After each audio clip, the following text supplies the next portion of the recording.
According to the new book by a pair of Washington Post columnists, Carol Leonnig and Philip Rucker, Liz Cheney, according to a conversation she had with General Mark Milley, chairman of the Joint Chiefs of Staff, shortly after the insurrection, admitted to essentially tearing Jim Jordan a new one as the insurrection was taking place on January 6th. Here is the excerpt from that book. I'm going to read it. Very strong language, so if you're listening to this at full volume, maybe turn it down, maybe put in your headphones, maybe ask the kids to leave, because here's some language. Here you are. This is Liz Cheney. That fucking guy, Jim Jordan, that son of a bitch, while these maniacs are going through the place, I'm standing in the aisle and he said, "We need to get the ladies out of the away from the aisle. Let me help you." I smacked his hand away and told him, "Get away from me. You fucking did this." She's not wrong. Jim Jordan has absolutely been one of the enablers that motivated these individuals on January 6th. By attempting to cast doubt on the 2020 election results, that is what sparked what happened on January 6th. Now, Jim Jordan may not be quite as outspoken as others in the U.S. Congress. He has been one of the people that have questioned the results of the 2020 election, at least at one point or another.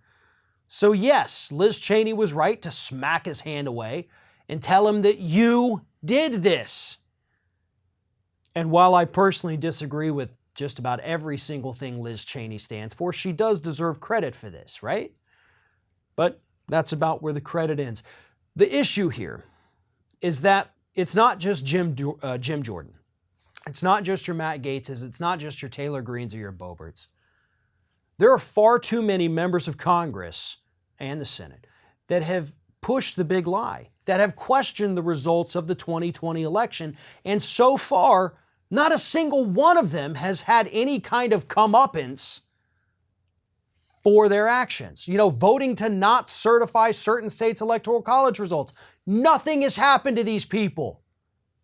I take that back. The one thing that has happened to some of them is that they've managed to raise more money than ever. So they're profiting off it. They're doing better because of their election denialism. And this is not okay. This is just another reason why the Select Committee on January 6th is so important. We have to flush out all these idiots.